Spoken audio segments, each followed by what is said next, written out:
네, 안녕하세요. 2018년 서울시 7급 피드백을 시작해 보도록 하겠습니다. 오늘은 간단한 총평과 함께 문제풀이 위주로만 진행을 하도록 할게요. 적중은 나중에 적중 페이지 따로 만들 테니까 거기서 확인하시고요. 자, 그러면 문항 출제 비율 보겠습니다. 자, 크게 비문학과 문학 지식국어 합쳐서 이제 독해 문제 같은 경우 6문제. 네, 그 다음에 어휘 한자 2문제.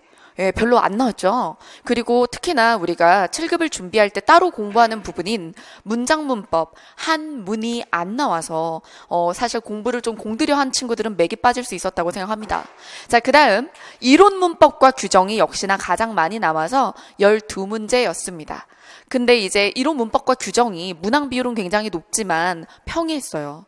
어느 정도로 평이했냐면 어문 규정 같은 경우는 규정의 대표 예시들이 나와서 제가 무료로 이렇게 풀어놓았던 어문 규정 마스터 안에 예시에서 다 나왔고, 그 다음에 이론 문법 같은 경우도 주로 예문을 교과서 예시들을 사용했기 때문에 딱 2문제 정도만 응용이라고 볼 수 있고, 그 2문제를 제외한 이론 문법과 규정은 사실 아주 평이했다. 그래서 이제 서울시 9급이나 서울시 7급이나 이번 서울시의 문법 규정은 문항 비율은 높지만 선지가 너무 쉬워서, 그리고 함정이 없어서, 그래서 문법 규정 쪽에서는 사실 당락이 별로 갈리지 않을 거라고 보고 있어요. 자, 그러면 이제 당락은 어디서 갈리느냐라고 했을 때 이제 어휘 한자 부분도 까다롭지 않았기 때문에 그래서 주로 그래도 독해에서 이제 맞고 틀리고 그 부분이 되지 않을까 보도록 하겠습니다. 자, 1번 문제 볼게요. 자, 1번 문제 용언의 활용이죠. 그래서 용언의 활용에 대해서도 사실은 보기 안 주고 이렇게 섞어서 이질적인 게 섞이지 않은 것이라고 내도 사실 충분히 우리가 풀 수 있도록 훈련을 했을 거라고 믿어요. 근데 보기까지 줘서 평이한 편이었죠. 근데 예전 기출을 풀어버릇한 사람들은 이거보다 더 친절한 걸 푼 거예요. 그래서 사실은 이제 앞으로의 시험을 대비하실 때에는 기출만 돌리시면 안 돼요. 제 모의고사 같은 경우는 이거보다 더 현란한 방식의 발문도 있고 유형도 있는데, 사실은 요 정도도 복잡하다 하시면 이거 용언의 활용을 알아도 이게 복잡해서 틀렸다고 한다면 약간 변화구를 던지는 문제의 순발력이나 아니면 문제 읽는 거, 그러니까 내용은 아는데 문제 풀 때 막 순간적으로 실수하는 거죠. 헷갈리고 요런 분들인 거예요. 그래서 문제를 조금 복잡해 보이더라도 복잡 현란한 문제도 풀어보셔야 되는 거예요.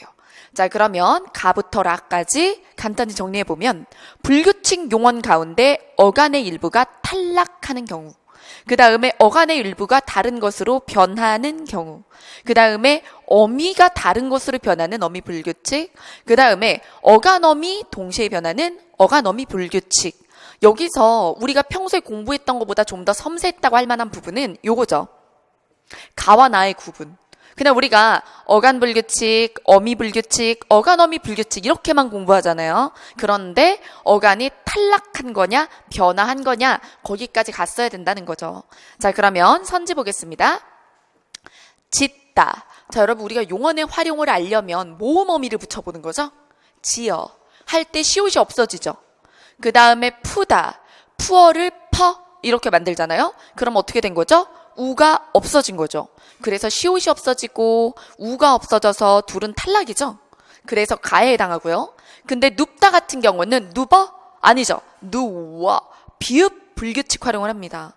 그래서 비읍 불규칙 활용은 변화하는 거지 떨어지는 게 아니란 말이죠. 그래서 지금 눕다만 어디에 들어간다? 나에 들어간다. 자, 그 다음 2번.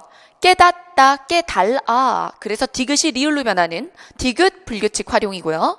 자, 그래서 디귿이 리을로 변하니까 나에 해당되고, 추워. 그래서 비읍이 비읍 불규칙 활용해서 워 이렇게 만들어버리니까 이제 이것도 나가 맞고요. 그럼 씻어 할 때 씻어 그래요? 아니죠. 아까 짓다와 달리 짓다는 지어해서 시옷을 탈락시켰죠. 근데 씻어는 씻어 시옷이 살아있어요. 연음되고, 그리고 씻어, 그리고 쓸 때도 우리가 받쳐서 시옷을 쓰죠. 자, 그래서 규칙 활용입니다. 규칙 활용이니까 아예 가나다라 어디에도 끼지 못하죠. 자, 그 다음에 3번입니다. 푸르다에 푸르 더하기 어 하면 푸르러. 어가 러가 되죠? 자, 그러면 어미 불규칙. 하다 뒤에 하아가 아니라 하여. 그래서 여불규칙, 어미 불규칙. 그 다음에 자, 노르 러. 그래서 요것도 러 불규칙. 우리가 누르러는 많이 아는데 노르러를 몰라서 틀린 사람들이 있을 수도 있다는 생각이 드네요. 자, 그래서 푸르러, 하여, 노르러 모두 다 어미 불규칙. 답은 3번이었습니다. 자, 그 다음에 4번 보겠습니다. 4번에 좋아할 때 우리가 발음으로는 히읗을 발음 안 하지만 용언의 활용은 표기에 대한 얘기예요. 발음에 대한 얘기가 아닙니다. 발음이 이유가 될 수는 있겠지만 우리가 표기에 어떻게 되었느냐 가지고 판단하는 거거든요. 그래서 좋아라고 할 때 우리가 히읗을 쓰죠. 자, 그러니 규칙 활용이죠. 자, 그 다음에 파라 더하기 아 하면 파래가 되니까 어간어미 불규칙. 그 다음에 부예라고 하죠. 뿌예, 부예. 그죠? 이런 것들. 그래서 히읗 불규칙. 파래와 부예는 히읗 불규칙이라서 어간어미 불규칙. 근데 조화가 규칙이라서. 자, 그래서 답은 3번. 자, 그 다음 2번 문제 보겠습니다. 자, 맞춤법이죠? 준말에 대한 거였어요. 그리고 진짜 마르고 닳도록 봤습니다. 그죠? 그래서 되었다를 줄이면 어떻게 만들어야 돼요? 요렇게 오에를 만들어야 되고. 자, 그 다음에 쓰여를 줄이는 방법에는 두 가지가 있죠. 자, 그래서 쓰여로 앞에 두 개를 줄이거나 아니면 뒤에 두 개를 줄여서 그래서 쓰여, 쓰여 이렇게 두 가지 만들 수 있어요. 자, 그 다음 뜨여. 요거 같은 경우는 별표 달아주세요. 우리가 조금 더 면밀히 알아야 될 게 있는데 눈 뜨는 거. 이럴 때는 눈이 띄어라고 쓸 수 있어요. 띄어. 하지만 우리가 글씨 쓸 때 띄어쓰기라고 할 때는 어느 쪽으로만 줄일 수 있죠? 오른쪽으로만 줄일 수 있죠. 자, 그래서 이거는 의미에 따라서 자, 양쪽으로 줄일 수 있지만 한쪽으로밖에 못 줄이는 게 뭐다? 글씨 쓸 때. 자, 그 다음에 적지 않은을 줄일 때 사실 그대로 줄이면 제한이 돼야 되겠지만 우리 한글 맞춤법은 제한, 찬을 허용하지 않습니다. 자, 그래서 지안을 줄이면 잔, 치안을 줄이면 찬을 만들죠. 자, 그래서 제한이나 찬은 둘 다 틀렸고 그리고 어떨 때 잔을 선택하고 어떨 때 찬을 선택하는지 제가 되게 쉽게 판단하는 방법을 알려드린 적이 있죠. 어문 규정 마스터나 등등에서. 자, 그럼 여기서도 한번 할까요? 자, 어떻게 하냐면 부정하기 전의 상태가 뭐죠? 적하다예요, 적다예요? 적다죠. 그러면 적 뒤에 오는 말이 다란 말이죠. 그럼 여러분 하가 없죠. 그럼 찬이 될 이유가 없는 거죠. 자, 그래서 뭐뭐 하지 않다라고 했을 때 하가 있기 때문에 찬이 되는 거라서 원래부터 다인에는 찬이 될 이유가 없어요. 잔이지. 자, 그 다음에 변변하다죠. 얘는 변변하다. 그럼 얘는 하다가 있네. 여러분 하다가 있다고 다 찬이 되는 건 아니에요. 하다가 있어도요. 검사를 하나 더 해야 돼요. 하다가 있다. 그럼 하다 앞에서 이렇게 잘라요. 자른 다음에 하다 앞에 어근 파트 있죠. 어근의 마지막 소리를 봅니다. 여기죠. 자, 이 어근의 마지막 소리가 어떨 때? 울릴 때. 울림 소리일 때 그럴 때 찬이라고 할 수 있는 거예요. 만약 여기가 안 울리면 잔이에요. 자, 그래서 여기가 울림 소리여야 된다는 것도 찬이라고 줄일 때 조건이 된다. 그래서 하다가 붙고 그리고 끊었을 때 이 마지막 소리가 울림 소리여야 찬으로 줄어든다. 자, 그 다음 그래서 답은 몇 번? 2번이다. 3번 문제 보겠습니다. 문학이에요. 천상병 시인의 이제 귀천이 나와 있네요. 내용 보겠습니다. 보기의 작품에 대한 설명으로 가장 옳지 않은 것은 자, 이렇게 돼 있네요. 자, 그러면 내용 볼까요? 나 하늘로 돌아가리라. 자, 돌아가리라에 밑줄 그어두세요. 나는 돌아가겠다. 여러분 어떨 때 우리가 돌아간다 그래요? 거기서 왔을 때 돌아간다고 하죠. 원래 거기 있었다는 거죠. 그러니 이 사람은 죽음을 돌아가는 과정으로 받아들입니다. 그럼 덜 무섭죠? 그래서 죽음을 어떻게 두려움의 대상이 아니라 그래서 이제 죽음에 대한 두려움을 초월하고 인생에 대해서 달관하는 자세를 보여주는 시가 되는 거죠. 그래서 난 하늘로 돌아가겠다. 내가 원래 왔던 그곳으로. 그 다음 새벽빛 와서 닿으면 쓰러지는 이슬과 손에 손을 잡고 가는 거예요. 자, 그럼 여러분 이슬은 새벽빛이 와서 닿으면 쓰러져요. 사라집니다. 그래서 이슬은 인간의 어떤 생명이나 삶을 뜻한다. 그래서 유한성을 뜻해요. 없어지잖아요. 쓰러지니까 그래서 이것은 유한성의 상징입니다. 유한성. 이슬. 그 다음 나 하늘로 돌아가리라. 노을빛 함께 단둘이서 기슭에서 놀다가, 그럼 노을빛은 이승에 있는 것이에요. 근데 그러다가 구름이 손짓하면, 하늘이 부르면 갈 거예요. 자, 그 다음 나 하늘로 돌아가리라. 아름다운 이 세상 소풍 끝내는 날. 여러분, 이 세상이 현실이죠. 근데 사실 천상병 시인의 우리가 서울시 같은 경우는 배경지식도 동원하라는 지식국어 문제도 나오잖아요. 우리가 그 사람의 인생을 봤을 때 되게 순탄한 삶을 사신 분이 아니잖아요. 고문도 받았고. 자, 그래서 그러한 고통스러웠을 삶을, 그리고 평생 돌아가실 때까지 병마에 시달렸단 말이에요. 자, 근데 그럼에도 불구하고 아름다웠던 이 세상 소풍을 끝내겠다, 이렇게 아름답게 표현한 것은 현실 세상에 대한, 이 삶에 대한 긍정적인 자세, 낙천적인 자세를 보여준다. 우리가 이렇게 평가해서 이 귀천이라는 작품을 굉장히 아름다운 작품이다, 본받을 만한 작품이다, 이렇게 얘기한단 말이죠. 자, 그래서 아름다운 이 세상에서 이 현실 세계의 고통의 초월한 모습을 볼 수 있고요. 소풍 끝내는 날이 죽는 날이죠. 자, 그러면 가서 아름다웠다고 말할 거야.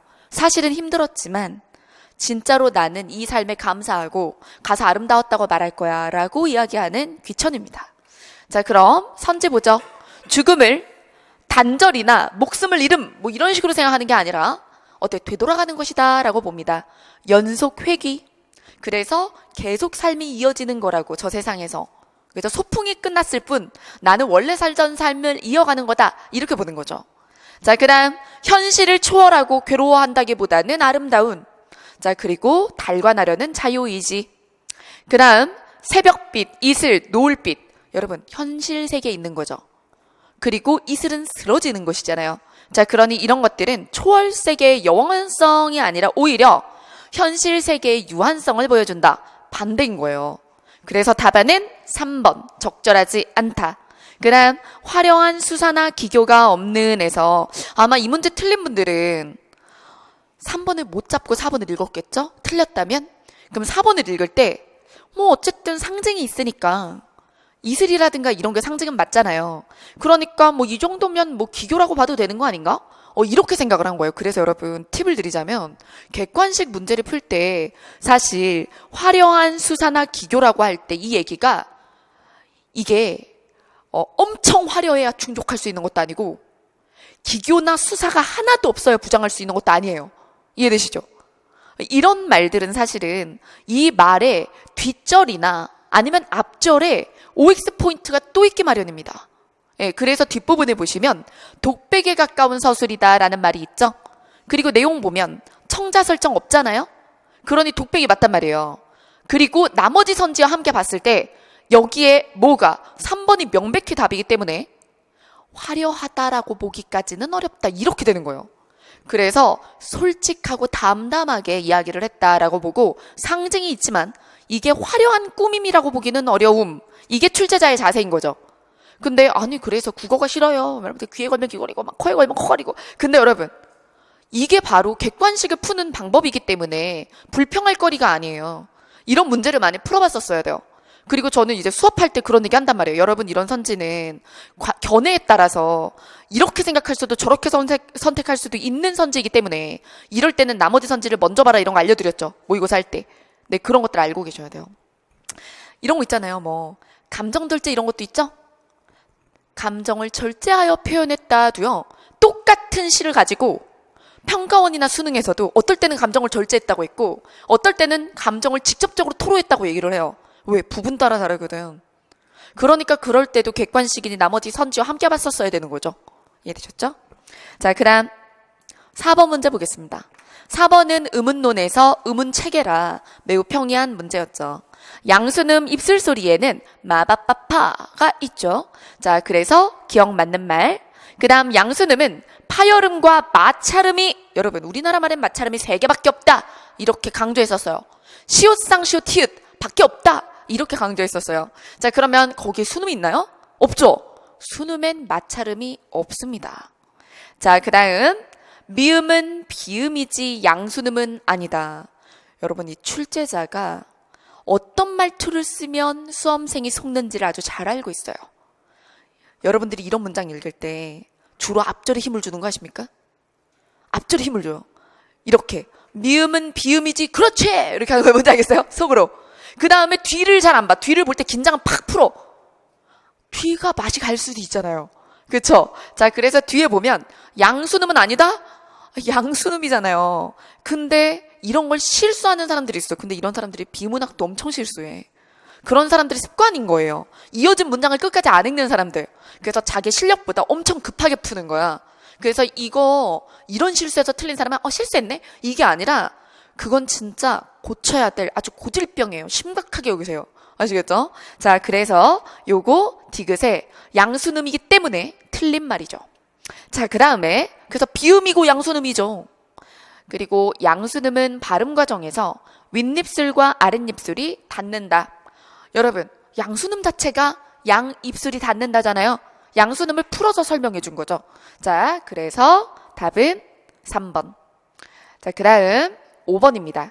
자, 여러분 5번을 우리가 문학의 이론이다라고 볼 수 있습니다. 제가 판소리 하라 그랬죠.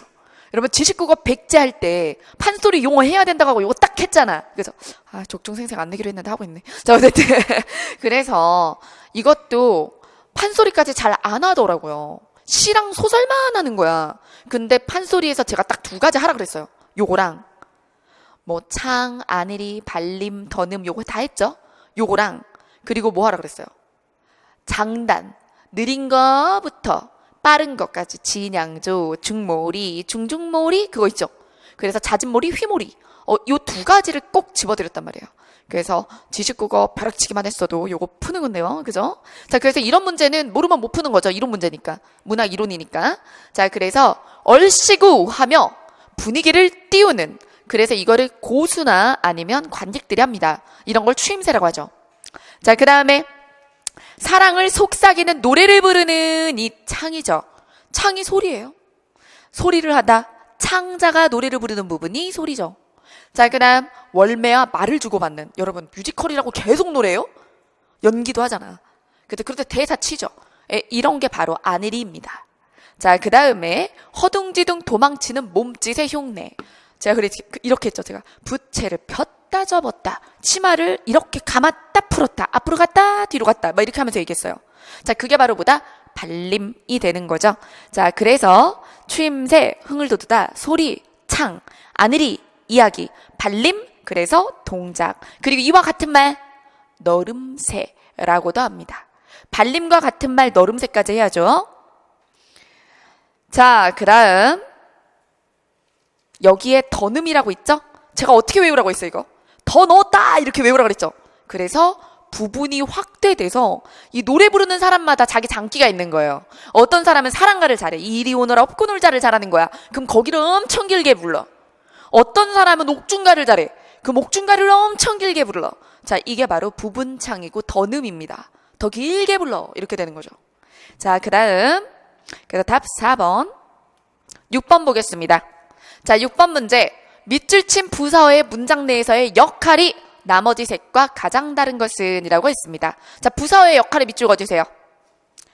여러분, 제가 응용 문제라고 할 만한 게 이론 문법과 규정에서 딱 두 개밖에 없다 이렇게 얘기를 했죠. 그 중에 하나가 이 문제입니다. 자, 이 문제를 봤을 때는 이 문제의 목적이 뭐지? 라고 생각했을 수 있어요. 자, 그러면 원래 부사어의 기능을 한번 우리가 이론적으로 꺼내서 생각해봐요. 우리가 부사어의 기능을 따질 때 필수 부사어, 수의적 부사어 요렇게 나누는 기준이 하나 있고요. 성분 부사어, 문장 부사어 요렇게 나누는 기준이 있어요. 자, 그러면 이거는 우리가 1대 3을 만들 때 뭘 기준으로 만들어야 가장 명백할까? 이렇게 따지고 들어가야겠죠? 자, 그러면 예시를 보겠습니다. 고기가 까맣게 탔다. 비겁하게 굴지 마라 할 때 이때 굴지 마라의 지 마라가 보조용언이에요. 그러면 굴지 마라가 사실은 하나의 서술어를 만들고 있다는 거죠. 본 보조니까. 자, 그래서 비겁하게 굴지 마라를 꾸며주게 되죠. 자, 그 다음 두 사람은 격렬하게 싸웠다. 그 다음에 이 술은 시원하게 마셔야 맛있다. 자, 그러면 이걸 이런 방법으로도 풀 수는 있어요. 성분부사와 문장부사. 그죠? 성분부사어와 문장부사어. 왜냐하면 여기서 2번 빼고는 다 하나만 꾸미는 것. 그죠? 그 다음에 2번은 굴지 마라를 꾸미니까. 근데 여기엔 좀 문제가 있어요. 왜냐하면 비겁하게라는 게 부사는 아니죠. 여러분, 비겁하게의 개는 부사형 전성어음이지 부사를 만들 수는 없어요. 그럼 비겁하게는 부사는 아닙니다. 그죠? 비겁하다죠. 형용사라고. 이때 이 비겁하게가 언제나 성분부사라는 건 아니란 말이에요. 아니, 언제나 문장부사라는 건 아니란 말이에요. 여기서 문장부사어 역할을 했다고 해도 언제나 문장부사어는 아니에요. 비겁하게가 성분부사어를 할 때도 있어요. 그럼 이거는 때에 따라 달라지죠. 문장에 따라서. 그러면 좀 더 확고하게 이 문제에선 이렇게 풀 수도 있다는 거야. 여러분들이 그렇게 풀었을 수도 있어. 하지만 우리가 기출문제를 분석하는 이유는 뭐죠? 그냥 오늘의 이 순간에 복귀하자는 게 아니라, 그래서 다음에 또 나오면, 이와 유사한 문제가 또 나오면 내가 어떻게 이 난처함을 피하지? 이거 아닙니까? 근데 성분부사어와 문장부사어로 했다간 여러분들이 실수할 수도 있는 구간이 생긴다는 거예요. 비겁하게가 언제나 문장부사어가 아니기 때문에. 여러분, 언제나 문장부사어인 건 어떤 것들이냐면 접속부사 같은 거 있죠. 그러나, 하지만 이런 거. 혹은 다행히도 뭐 이런 거 있죠. 예, 요런 것들이 이제 문장부사어, 양태부사라고 해서 태도를 보여주고요. 그런 것들이 주로 문장부사어를 담당하는 거예요. 하지만 비겁하게 같은 경우는 문장부사어가 아닐 수 있어요. 예를 들어, 여러분, 얘가 없다고 해봐요. 비겁하게가 사실 말하를 꾸미나요? 그건 아니에요. 부정을 꾸미진 않죠. 비겁하게 굴다잖아. 안 그래요? 사실 이 문장에서는 용케, 얘가 보조용언이니까 묻어간 거지. 사실은 비겁하게 굴다해서 굴다를 꾸미지 말다를 꾸미는 건 아니에요. 맞죠? 그러니까 이거를 성분부사어, 문장부사어로 풀지 마시고요. 어떻게 푸시냐면 오히려 서술어를 보시고, 서술어 자릿수는 명백하죠? 사전에도 나오는데요. 서술어 자릿수로 따져서 필수부사어, 수의적 부사어로 따지셔야 맞습니다. 자, 그래서 여기서 탔다. 탔다는 뭐만 있으면 돼? 고기만 있으면 돼. 그렇죠? 고기가 탔다 주어만 있으면 된단 말이야. 그러면 얘는 무슨 부사어? 수의적 부사어. 그죠? 그래서 까맣게 낸 수의적 부사어 필요 없단 말이죠. 없어도 된단 말이지. 자, 그다음에 자, 굴다. 굴다는 뭐가 필요해요? 야, 너 굴지 마. 말 돼?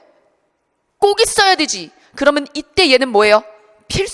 필수부사어란 말이죠. 이렇게 풀어야지. 자, 그다음에 싸우다. 꼭 격렬하게 필요해요? 뭐 어떻게 싸우든. 그치? 그래서 얘도 꼭 필요한 게 아니죠. 그냥 두 사람이 싸웠다고 하면 돼요. 주어만 있으면 되죠. 그 다음, 자, 마시다. 시원한 거 필요해요? 아, 뜨거워도 마실 수 있어요. 자, 그쵸? 자, 그래서 술을 마시다. 무엇을 마시다. 이것만 있으면 되거든. 그래서 오히려 명백하게 하나의 정답을 고를 때에는 이 비겁하게를 가지고 성분부사, 문장부사를 따지는 게 아니라 그거는 운이 좋았던 거야. 뒤에가 부정의 보조용언이었기 때문이거든. 그러니까 어떻게 해야 된다? 필수부사어, 그리고 수의적 부사어. 이렇게 풀어야 명백하다. 자, 그 다음 7번 보겠습니다. 7번, 표준 발음법상 리을의 발음이 동일한 것들을 바르게 묶은 것은 이라고 했습니다. 자, 그래서 요거 문제가 쉬워. 선지 쉬워. 우리가 누가 이걸 안 외웠어? 그쵸? 솔직히 우리 표준 발음법 20항 예외 다 외웠잖아요. 그쵸? 그래서 한자어다, 삼음절이다, 2+1의 구성이다. 그러면 우리가 의견난, 공권력 이렇게 상견례 이렇게 다 했단 말이죠. 근데 질문이 현란해. 그쵸? 그래서 1번 문제랑 1번 문제 우리 발음 물어본 거. 그쵸? 또 발음이 아니구나. 용언의 활용이었구나. 1번에 용언의 활용 물어본 거랑 이거랑 내용은 쉬워요. 근데 물어보기를 이렇게 물어봐서 바쁜 거예요. 바쁘다. 그죠? 자, 그래도 뭐 제 모의고사보다 더 바빴겠어요? 제 모의고사 이런 걸 좋아했거든요, 제가. 그래서 문제 풀 때 문제가 현란할 수 있다. 긴장도에 대비하려면 원래 아무리 기초적인 내용도 물어보는 것 자체가 현란할 수 있으니 대비하자. 이렇게 얘기 100번 했어요. 그죠? 자, 그래서 상견례. 자, 한자어 2+1의 구성, 상견례, 니은. 그 다음에 의견난. 자, 근데 백리라고 했을 때 얘도 그렇죠. 자, 여기에 무슨 동화가 일어나요? 상호동화가 일어나죠. 그래서 기억이 이응, 리을이 니은, 상호동화. 그러니 다 니은으로 났어요. 그래서 답은 1번입니다. 이렇게 답이 깔끔하게 빨리 나오는데 자기 확신이 없고, 그래서 오히려 사실 기초가 탄탄하지 않은 사람이 시간 더 걸리죠. 왜? 자기를 못 믿기 때문에 1번이 답이 나와도 더 보는 거지. 자, 그래서 임진난 공권력, 임진난 니은, 공권력 니은. 제가 이거 강조했죠. 공권력 아니라고. 공 끊고 권력이 아니라 공권의 힘이라고. 자, 그 다음 광활루. 그죠? 그래서 여기서 리을로 났기 때문에 광활루 때문에 망했어. 그죠? 그 다음에 대관령. 그죠? 여기서는 리을. 그 다음에 이반료 끊고 협력 상호동화. 그래서 대관령 때문에 망했죠. 자, 그 다음에 동원 끊고 녀, 국은 끊고 뉴, 그리고 난로 때문에 망했어요. 그래서 난로. 그래서 니은으로 다 발음을 했느냐, 리을로 발음을 했느냐 해서 지금 노란색 때문에 다른 것들은 틀려서 답은 1번이다. 자, 그 다음 8번입니다. 자, 8번에 또 복합 나왔네요. 자, 그래서 시조를 낼 땐 이제 문항개수 아까워서 시조 하나 안 낼 거라고 그랬죠. 9급도 7급도 이렇게 엮어서 한 지문에 2문항씩 이렇게 나온다고. 자, 그러면 보죠. 장안을 돌아보니 북궐이 천리로다. 어주에 누워있은들 잊은 적이 있으랴. 두어라 내가 고민할 바가 아니다. 세상을 구할 인재가 없겠는가 라는 어부가입니다. 어부단가 이현보죠. 자, 그래서 이현보의 어부단가와 윤선도의 어부사시사가 2개가 나와 있어요. 그래서 굉장히 유명하고 둘 다 모든 기본서에 뭐 우월한 독해라든가 제가 시조 정리한 거라든가 이런 데 다 들어있었죠. 그죠? 자, 그때 이 어부가와 이 어부사시사의 이제 시대적 순서로 봤을 땐 가가 먼저 이제 탄생하고 그 다음에 나가 탄생했는데, 자, 이 가 같은 경우도 시조, 나 같은 경우도 시조. 근데 이 나 시조는 어떤 특징이 있어요? 이걸 딱 봤을 때 특징 뭐가 있다? 네, 여음, 후렴이 있는 거예요. 그래서 여음과 후렴을 빼야 그래야 시조의 형식이죠. 명백히는. 그래서 시조 중에 굉장히 특별하다. 뭐가 껴있다? 막 후렴이 껴있다. 그 후렴에서 또 지국총 어사와 이거는 뭐 젓는 소리? 노를 젓는 소리와 어부들이 어여차 하는 소리를 본땄다가 기출에도 이미 나온 적이 있습니다. 그래서 기출문제 보실 때도 아마 본 적이 있을 거예요. 자, 이때 옐 빼면 초중 종장이 되는 거죠. 여기가 초장, 여기가 중장, 여기가 종장이 되는 거고, 그리고 이 윤선도의 어부사시사는 참 제가 맨날 농담하잖아요. 윤선도만 없어도 어부사시사가 몇 수? 40수라고. 그래서 끝없이 수능에도 나오고 평가원에도 나오고 공무원 시험에도 나오는 게 똑같은 부분이 나오는 게 아니라, 자, 봄 10개, 여름 10개, 가을 10개, 겨울 10개니까 조합이 진짜 다양하게 나올 수가 있는 거예요. 그래서 끝없이 계속 정말 출제빈도 높게 나오는 거죠. 거기다가 또 잘 썼어. 그게 문제야. 그렇죠? 그래서 어떻게 조합을 해도 굉장히 뛰어난 시기 때문에 이제 계속 시험이 나오는 거죠. 자, 그럼 여러분 이런 문제 풀 때 팁. 가나를 한꺼번에 읽는다고 가, 나가 머릿속에 따로 저장되나요? 우리 머리는 그렇게 생기지 않았어요. 그래서 어떻게 하라 그랬냐면 가를 먼저 읽는다. 그 다음에 선지로 가서 가에 대한 OX부터 끝낸다. 자, 비교적인 것은 못 끝낼 수 있겠지만요. 자, 그럼 여기 보면 장안을 돌아보니 궁궐이 마음 안의 거리감은 천리예요. 심리적 거리감. 나는 응거하고 있어. 근데 고기잡이배에 누워있은들 잊은 적이 있으랴. 잊었다 못 잊었다. 못 잊었다. 어디를? 저 속세를, 궐을 못 잊은 거예요. 그래서 여기는 속세에 대한 미련이 있습니다. 그 다음 두어라. 여기서 노력을 하는 거야. 두어라. 내가 고민할 것이 아니다. 나의 고민할 바가 아니다. 세상을 구할 인재가 나 말고도 있겠지 라면서 자기 자신의 미련을 끊어내려고 노력 중인 거예요. 노력 중. 자, 그래서 이 내용을 보고 선지를 봅시다. 가, 나 모두 어부가 적겠어요? 여러분, 그럼 나 말고 재세원이 없으랴 이런 소리 안 하겠죠. 진짜 어부면. 진짜 어부면 왜 궐에 미련이 있어요? 그죠? 그래서 자, 땡. 그 다음 2번. 가의 화자는 모두 어촌 생활에 만족하고 있다. 여러분, 알 수 있어요? 뭐 걱정만 나와? 속세 걱정만 나왔지 지금 내가 어떠하다가 없죠, 지금. 요 부분에선. 그래서 시험에서 잘려 나왔을 땐 이 부분만 가지고 얘기를 하세요. 그래서 여러분 이걸 뭐 어부단가는 되게 만족했다더라고 이러면 안 돼요. 자, 그래서 여기서는 알 수 없어요. 그 다음 가의 화자는 나라에 대한 걱정을 하지 않고 땡. 자, 그러면 나는 어촌의 풍경을 역동적으로. 여러분 이미 답 나왔거든요. 답은 뭐예요? 4번이죠. 확인합시다. 돌아가서 나로 가서 이제 확인을 할게요. 동풍이 건듯 불어 물결이 고와진다. 자, 그래서 봄이에요. 그래서 봄에 이제 물결이 잦아들고 돛따라라 동호를 바라보며 서울로 가자로 하고 그 다음에 앞산이죠. 왜? 자, 앞산이 지나가요. 내가 움직이니까 산이 지나가겠어? 내가 움직이지? 자, 그래서 앞산이 지나가고 뒷산이 나온다. 그럼 내가 앞산 지나 어느 쪽으로 가고 있네? 뒷산 쪽으로 가고 있죠. 이동하죠. 그러니 역동적이라고 볼 수 있습니다. 자, 그러면 볼까요? 어부가 지은 노래가 아니라 윤선도죠. 자, 그래서 이거 둘 다 땡. 어촌 생활에 만족한다 알 수 없음. 나도 그래요. 근데 이동하는 것만 나오지 지금 만족하는 것까지는 알 수가 없어. 자, 그 다음에 4번 역동적이라는 거 이동 중이니 그럴 수 있습니다. 산이 지나가고 나오고 막 이러죠. 자, 그 다음 9번 보겠습니다. 자, 여기서 여러분 제가 모의고사에도 냈죠. 보조용언의 품사. 그래서 부정의 보조용언의 품사와 그리고 그 품사의 기능 이런 거 구별하는 거 중요하다고 했어요. 예전에는 사실은 본용언 보조용언 구별 문제도 2015년에 거의 처음 나왔다고 할 만해요. 그 전엔 진짜 드문드문 나왔기 때문에. 그래서 그 전에는 그냥 품사 변별 정도까지만 갔지 본 보조에다가 보조용언의 품사까지 잘 안 갔었는데 한 3년 안에 순서가 이래요. 국회직이 제일 먼저 나왔고 그 다음에 국가직이 나왔고 그 다음에 교행직에서 보조용언의 품사까지 냈어요. 그 다음에 이제 일행에서 나오기 시작한 거예요. 보조용언의 품사까지가.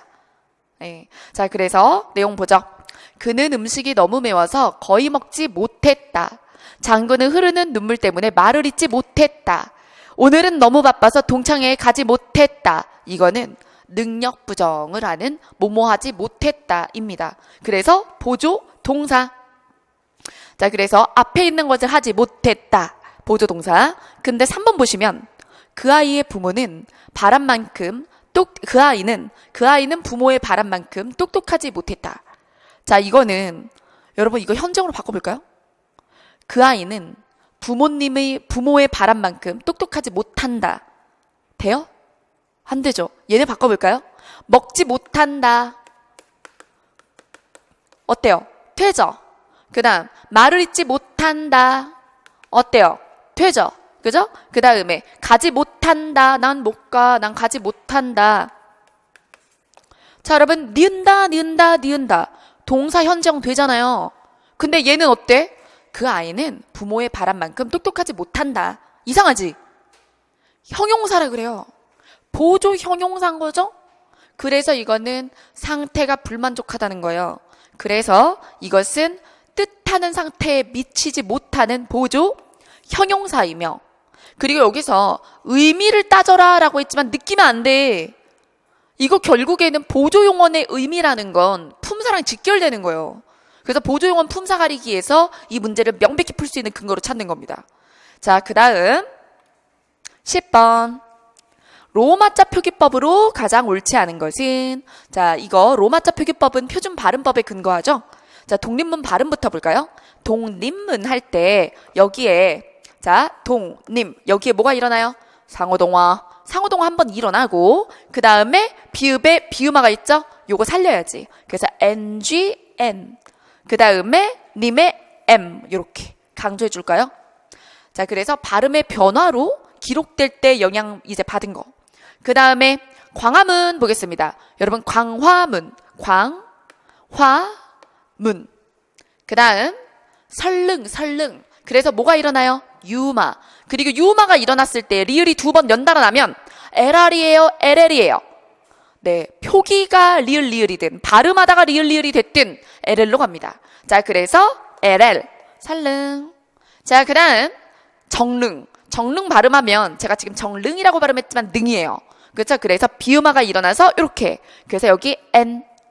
자, 그 다음 신문노 한자어 삼음절 2+1의 구성. 우리 아까도 얘기했죠. 그래서 신문노가 됩니다. 신문노. 자, 그러니 신문노니까 신문노. 그 다음에 율곡로는 행정구역 단위로 혹은 길 이름로 뭐 이런 이름일 때는 뭘 붙여줘요? 붙임표. 자, 그래서 여기다 붙임표를 넣어주시고 자, 그 다음에 한라산이라고 할 때 한라 유마. 그래서 유마 때문에 LL. 자, 그 다음에 백두산이라고 뚜가 나겠지만 우리가 발음하다가 된소리대기가 난 건 적어요, 안 적어요? 안 적어요. 원래부터 꽃처럼 원래 쌍기역이면 KK 가죠. 그래서 원래 된소리로 쓰였던 쌍자음이라면 그렇게 쓰지만 발음이 나다가 된소리가 난 건 반영하지 않는다. 그래서 울산도 싼으로 쓰지 않죠? 그죠? 자, 그래서 백두가 아니라 두. 그래서 이제 고쳐줘야 될 부분, 신문로는 잘 썼고 율곡로에 붙임표를 넣어주고 그리고 제대로 바꿔줘야겠죠. 율곡 부분도. 여기서 율곡의 마지막 부분도 K를, 그쵸? 받쳐지는 요거는 G로 쓰고 요거는 K로 쓴다는 점도 반영해야겠죠. 자, 그 다음 11번입니다. 11번에 밑줄 친 단어 중 표준어가 아닌 것은, 자, 여기서 되려 이런 거는 기출에 나왔던 단어죠. 되래. 자, 그래서 기출에 나왔던 게 정답이라 사실 나머지가 낯설었어도 어렵진 않았을 거라는 생각이 들어요. 자, 그 다음에 맨날 만날, 이거 2011년 개정 단어잖아요. 그래서 주요 단어였고 역시나 기출에 나온 적이 있습니다. 그 다음에 깡그리, 이거는 뭐 처음 봤을 수도 있는데 깡그리는 우리가 평상시에 잘 쓰는 말이라. 자, 그 다음에 억수, 요거는 이제 저절로 어휘 한자나 이런 데에서 어휘로 날씨에 관련된 어휘에 나와 있어요. 그래서 막 이슬비라든가 뭐 안개, 는개 이런 거 배울 때 억수같이 내리다 하면서 배웠죠. 자, 그 다음 12번에 이제 이것도 맞춤법인데 곤혹스런이 적합하냐라고 따졌을 때 기본형을 떠올려 보세요. 곤혹스럽다. 곤혹스럽다죠. 비읍 불규칙 활용을 하는 단어예요. 곤혹스러워. 그럼 비읍 불규칙 활용을 하는 단어의 특징이 있어요. 곤혹스러워라고 되는 이유가 비읍이 우가 되기 때문이죠. 비읍이 오나 우로 변해요. 도와 고와 추워 더워 이렇게. 그때 그 와나 워의 우, 오를 뺄 수 없어요.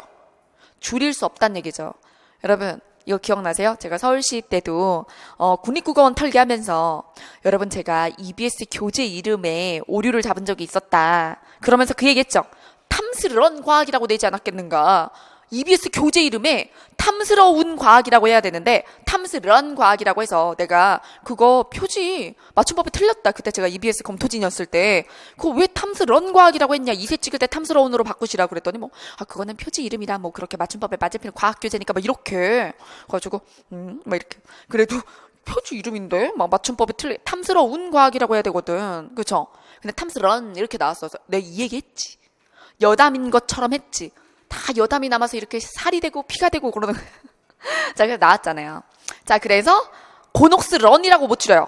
탐스런 안 된다니까. 갑작스런 안 된다니까. 갑작스러운, 탐스러운, 곤혹스러운 이렇게 가야 돼요. 비읍 불규칙 활용은 줄여서 니은의 관형 사용을 받을 수 없다. 관형 사용 전성어미 받을 때 살려달라는. 자, 그 다음 여러분 여쭙다라는 말이 있죠. 여쭈다, 여쭙다 둘 다 있거든. 그러면 여쭈어도 있고 여쭈어도 있어요. 복수 표준어에 대한 얘기죠.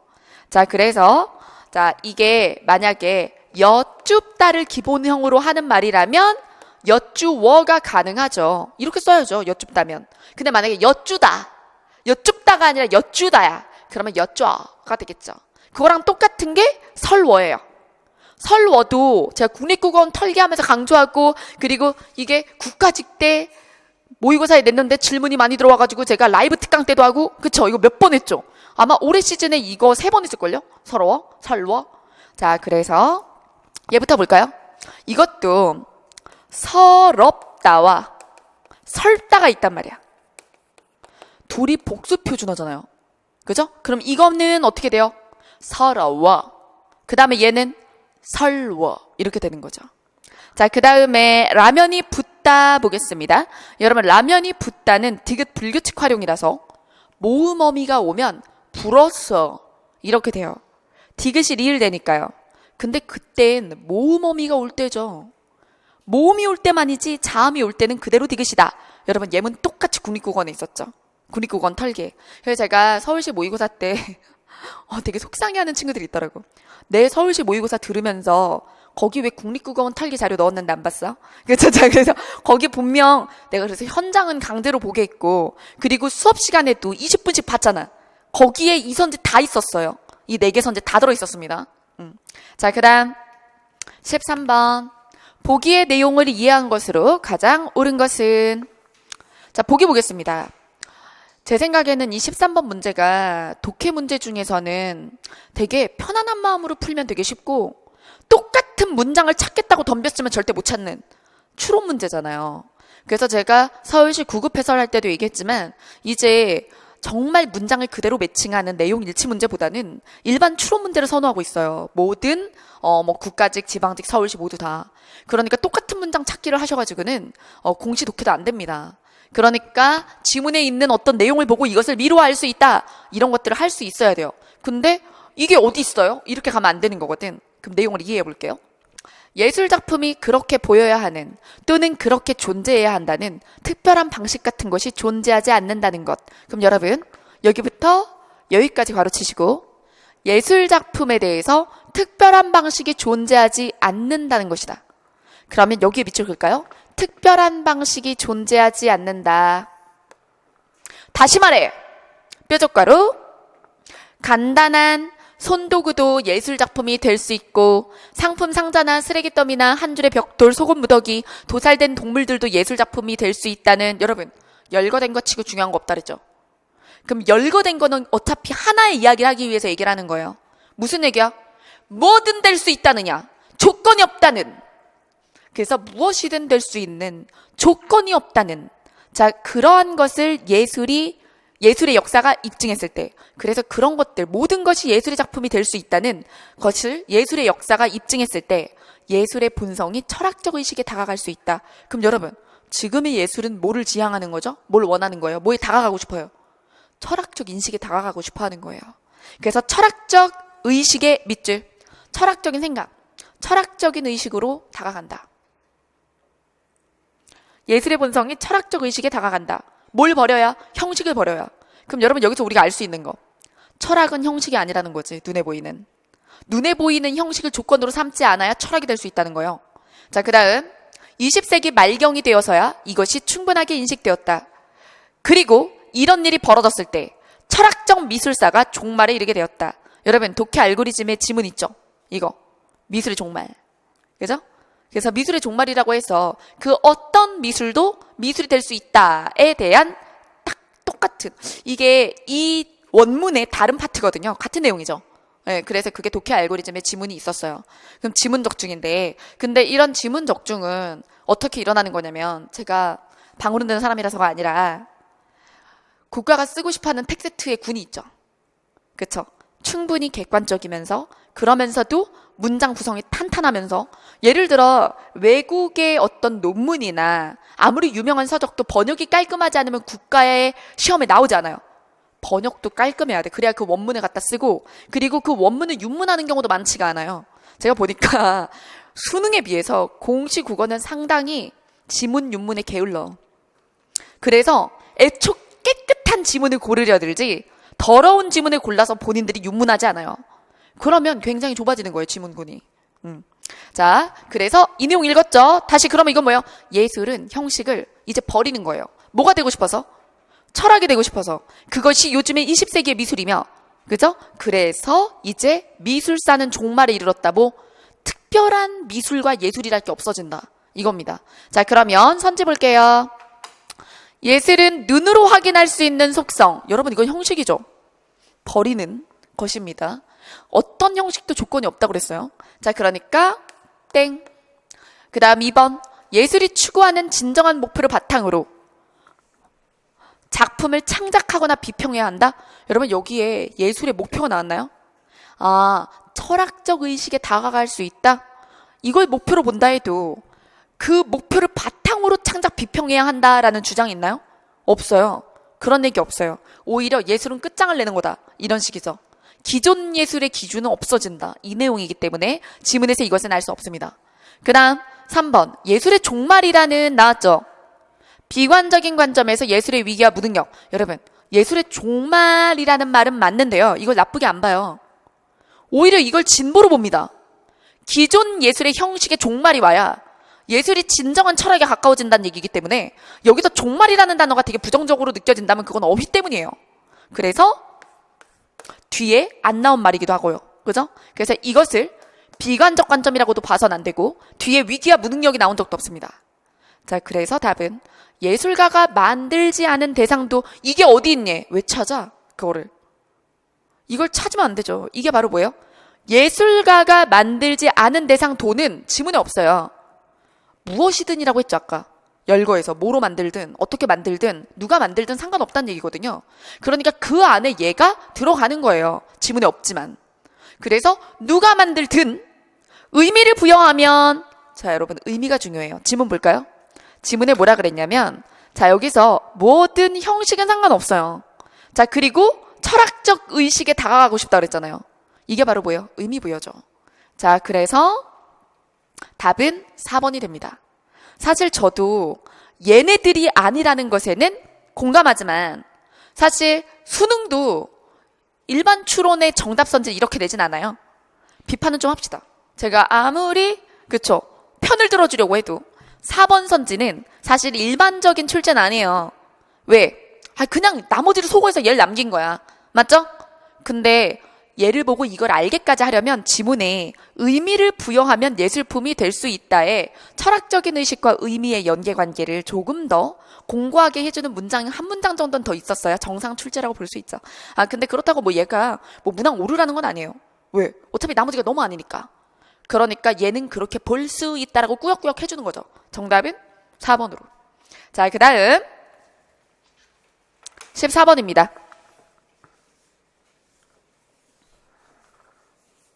보기에 밑줄 친 단어의 한자어로 가장 옳은 것은, 옳지 않은 것은 이라고 했습니다.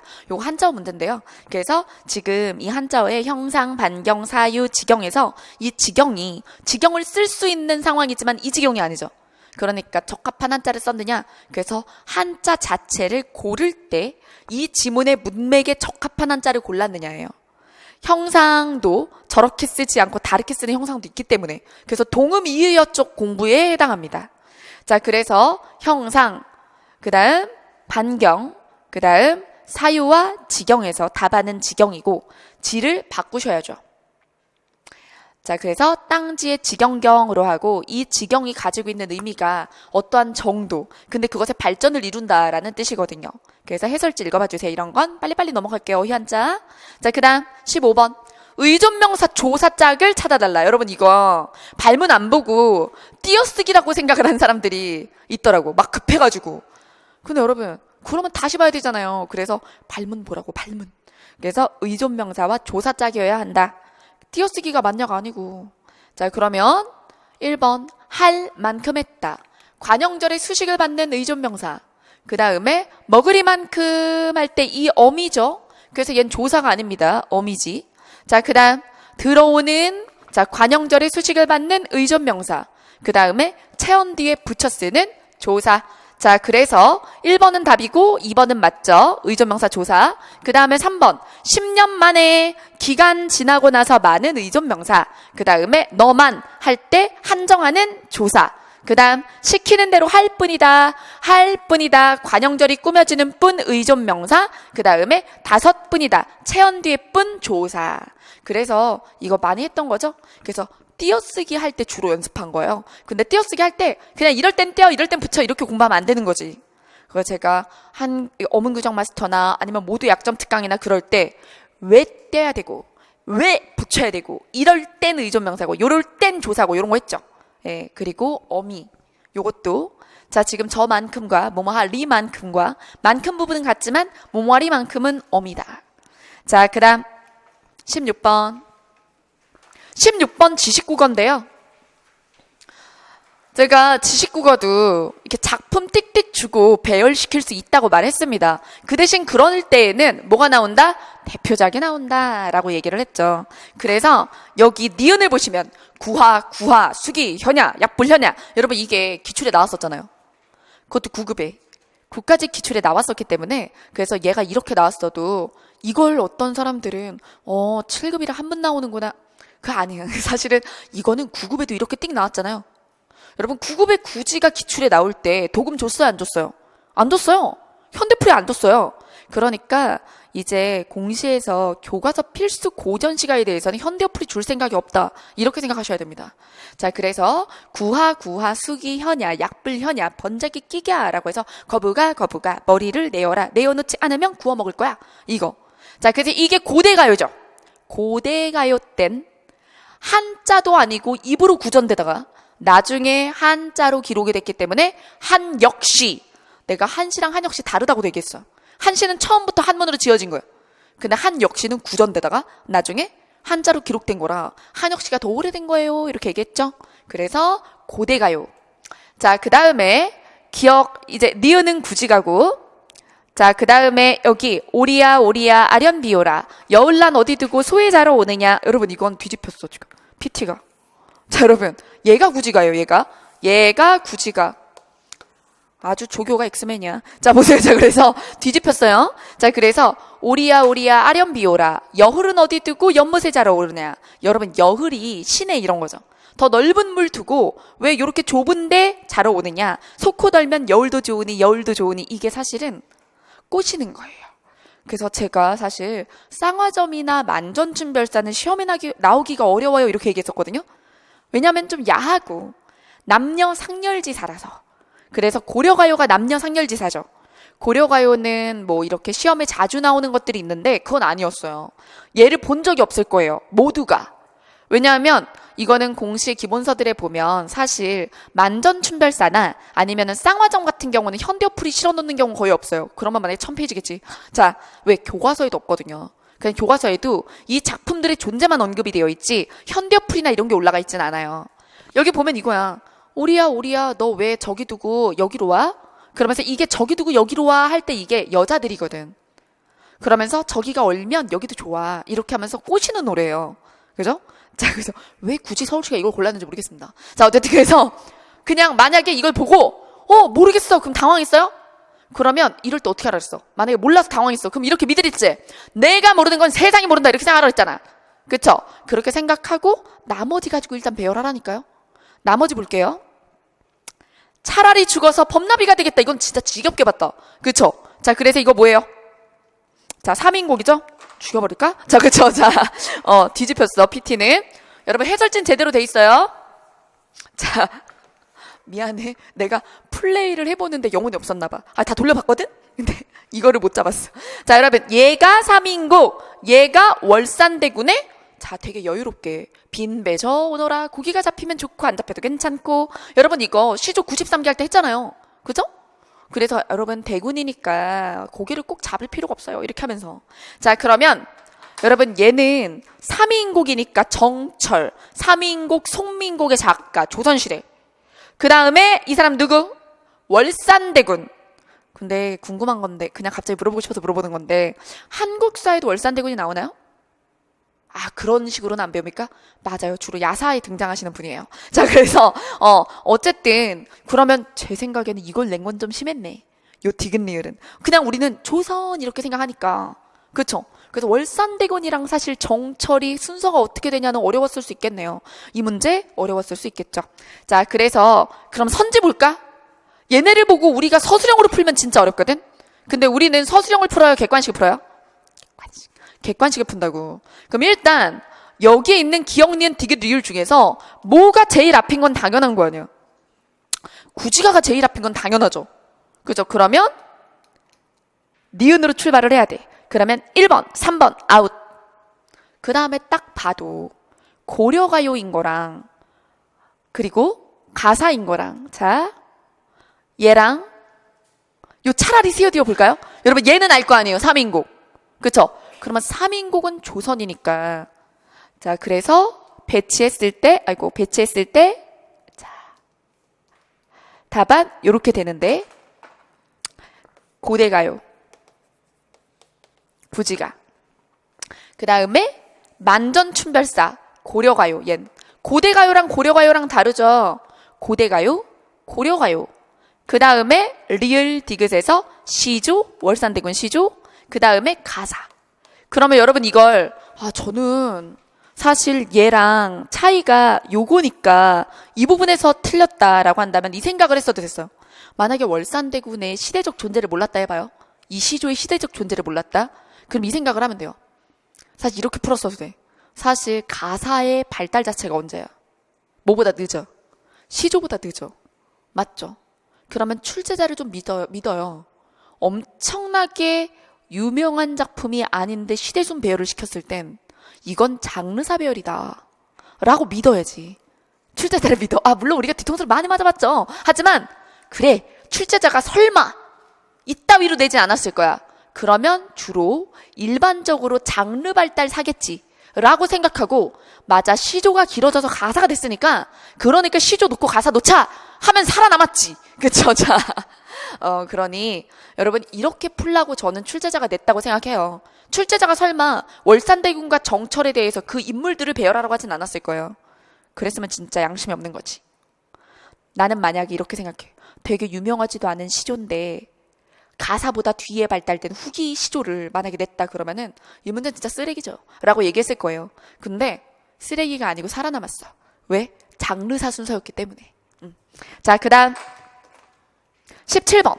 17번은 예문 없이 낼 수 있다. 제가 예언했죠. 서울시는 여러분 이런 거 좋아한다고 막 형태론 문제 같은 거 낼 때, 아니면 통사론 낼 때 예문을 안 주고 막 생각하라고 한다. 그럼 그럴 때는 예문을 떠올려가며 하는 게 방법이다. 근데 이것에 대해서도 훈련하지 않으면 안 된다. 그래서 제가 서울시 모의고사 낼 때는 예문 없이도 이렇게 개념형으로도 문제를 많이 냈죠. 서울시 보면 이런 문제가 하나씩 꼭 있어요. 예문 없는. 자, 그럼 볼게요. 관형사는 체언만 수식할 수 있다. 기본이죠. 그죠? 자, 그래서 체언만의 체언만 동그라미 맞는 말. 명사가 다른 명사를 수식할 수도 있다. 고향 친구. 기출에도 나왔던 겁니다. 고향의 친구도 되지만 의 빼고 고향 친구. 체언이 체언을 직접 수식할 수 있죠.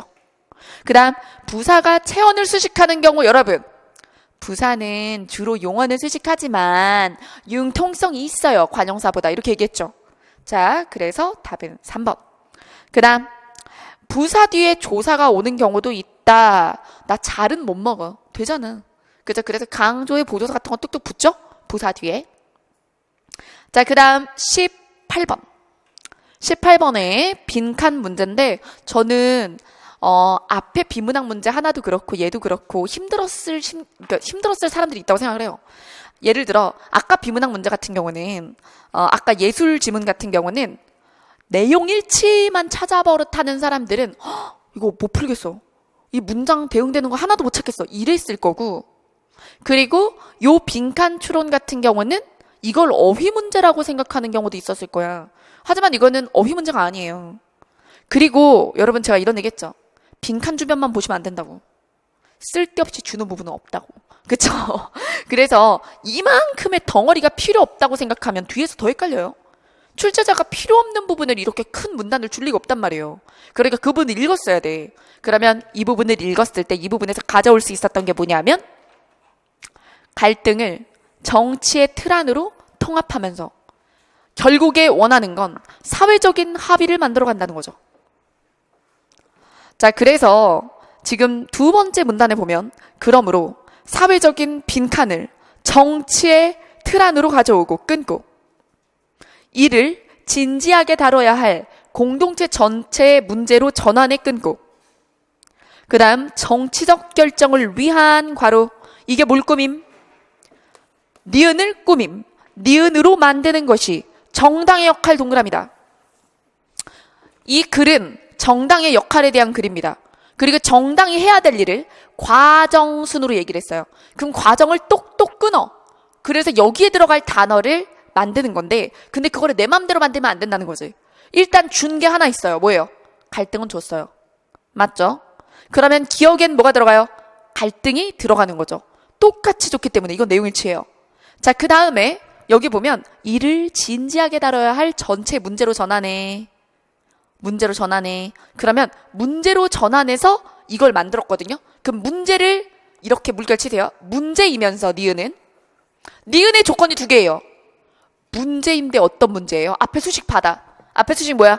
정치적 결정을 위한 문제야. 이렇게 되는 거예요. 그럼 니은에 들어갈 말은 정치적인 결정을 위한 문제로 만드는 거예요. 그러면 그 말을 가장 잘 표현하는 단어가 뭡니까? 잘 표현하는 거. 의제죠. 그쵸? 하트도 없네, 조교야? 자, 그쵸. 그래서 3번이 답이 되는 거죠. 이해되셨죠? 근데 갈등만 잡고, 자, 최악. 갈등을 잡았어. 갈등은 알겠다. 그 다음에 뒤를 안 잘라봐. 그리고 수직도 안 봐. 조건 2개를, 제가 조건 2개 찾는 거 보셨죠? 문제로 전환해서 괄호에 수식을 받아라.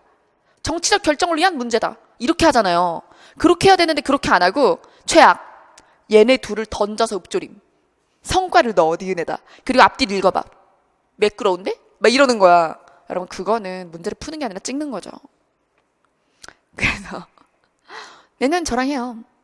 독해는 더 어려워지거나 최소 이 정도일 테니까. 자, 그 다음 19번입니다.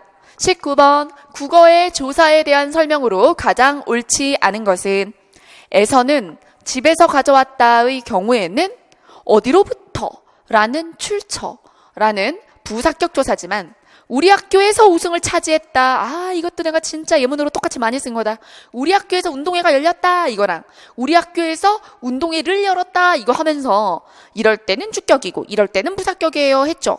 자, 그러니 여기서 서술어에 차지했다 세모 치세요. 차지했다의 주어가 누굽니까? 차지했다의 주어는 우리 학교요. 그러면 이때에서는 뭐다? 주격조사가 맞죠? 그 다음 그는 학교에 갔다의 경우에는 주격조사이지만 여러분 이거 제가 시즌 1, 2, 3 모의고사 때 다 얘기했어요. 는 주격조사든 목적격조사든 격조사들을 대체할 수 있지만 절대로 DNA를 바꾸지 못한다 그랬어. 그러니까 대체하는 건 어디까지나 대체지 지가 격조사가 될 수 없다고. 그러니 얘가 뭐냐? 물어보면 보조사다! 라고 항상 말하라고. 그죠? 그래서 주격조사의 역할을 하는 거지 주격조사가 될 수 없어요. 자, 그 다음 3번 가는 아이가 운동장에서 놀고 있다의 경우에는 주격조사지만 그것은 종이가 아니다 세모. 되다 아니다 앞에는 뭐가 필요하다? 보어가 복격조사가 주격조사랑 똑같이 생겼죠.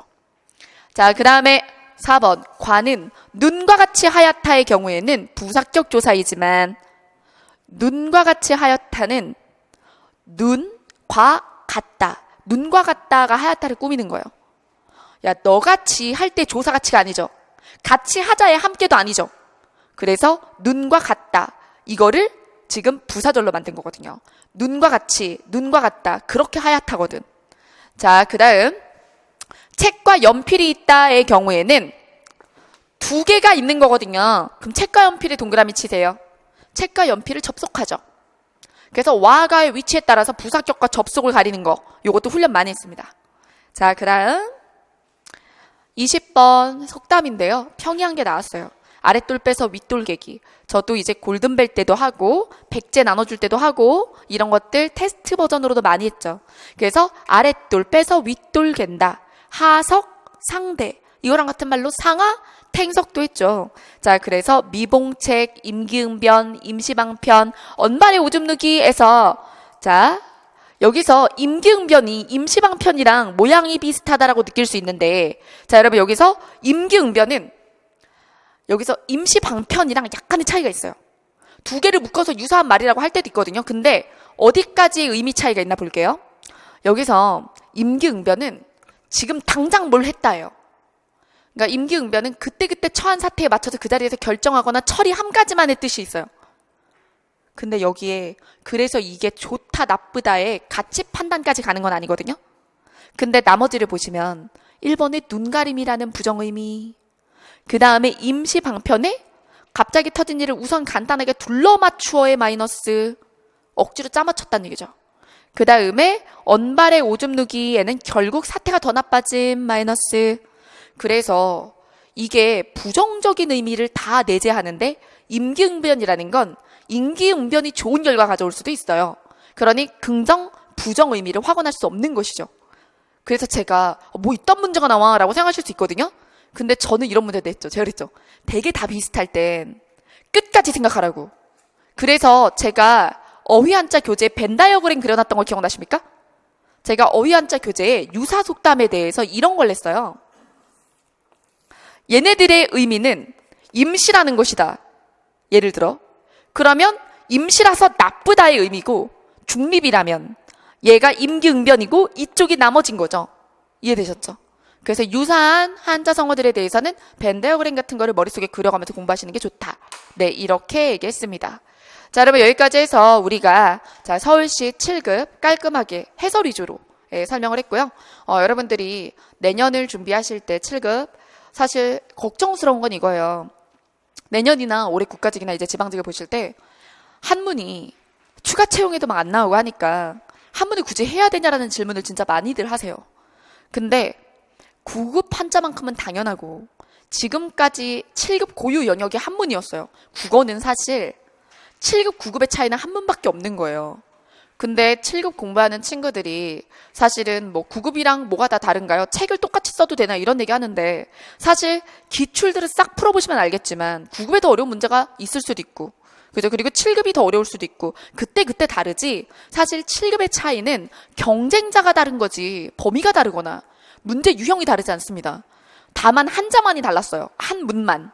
근데 한문 문제가 하나나 두 개 정도 나온다는 것만 달랐었는데 근데 이제 요즘에 이게 좀 줄어들고 있으니까 아예 빼버릴까? 이런 생각 한다는 거 저도 알아요. 하지만 최소는 하셔야 된다고 생각을 해요. 그래서 제가 한문 벼락치기라고 무료 특강 찍어놓은 거 있어요. 그리고 그거 얼마 안 돼요. 물론 강의가 4시간이라고 4시간 안에 끝나지 않으시겠지만 여러분들이 듣고 이런 것들 알아야 되는구나 하는 정도는 다 넣었어요. 그게 고등학교 교과서 한문을 요약한 거거든요. 그래서 최소 고등학생이 배운단 말이야. 그쵸? 그래서 고등학교 한문 교과서예요. 여러분 그거 아세요? 중학생이 한자 교과서를 배우고요. 고등학생이 한문을 배워요. 그러면 고등학생들이 배우는 한문 문법까지는 하셔야 된다는 얘기입니다. 그거는 과도한 게 아니라는 거죠. 그러니 제 예측은 그래요. 국가직이나 지방직에서는 한문이 나오냐 안 나오냐에 있어서 저는 문학 작품으로 나올 것 같다는 생각을 하거든요. 한시나 고대 가요나 혹은 뭐 아니면은 격언이나 명언 같은 것들 있죠. 그런 것들에서 나오겠죠. 아니면 기출을 조금 반복하거나 그래서 어렵지 않은 선에서 하나 이상은 안 나올 거예요. 나와도. 근데 안 나올까? 그 부분에 대해서는 사실 이번에 국가직 지방직 다 한문을 안 내면 이거는 한문을 이제 안 내려는 움직임인가? 까지도 볼 수가 있겠지만 한 번도 그런 부분에 대해서 뭐 출제처가 얘기한 적 없기 때문에 그래도 여러분들이 합격을 위해서 노력을 하신다면 한자까지 한 것도 아깝잖아요. 한자 한 김에 한문까지 가는데 그렇게 어렵지 않아요. 그러니 한문 벼락치기까지는 꼭 수행하셨으면 좋겠습니다. 네, 여러분 고생 많이 하셨고요. 제가 지금 서울시 피드백 강의로 이걸 올렸으니까 이 강의를 언제 들으실지 모르겠지만 여러분들 만약에 이제 국가직과 지방직이 남았다면 제 7급 이제 모의고사 커리큘럼으로는 올인원 모의고사 플러스 단원 문풀이 시작이 됩니다. 그리고 아침 특강으로 국모님 모의고사도 있어요. 그건 현장에서만 열리는데요. 그래서 그 현장 모의고사랑 올인원 모고랑 하면 일주일에 모고 2개 그리고 뒤에 이어서 하게 될 단원별 문풀이 한 500제 정도 돼요. 근데 그거를 단원별로 해놨기 때문에 문제 푸는데 오래 걸리진 않을 거예요. 그래서 일주일에 한 번 4시간씩 7급 국어 문풀 관리 있으니까 꼭 참여하시기 바랍니다. 네, 수고하셨습니다. 네.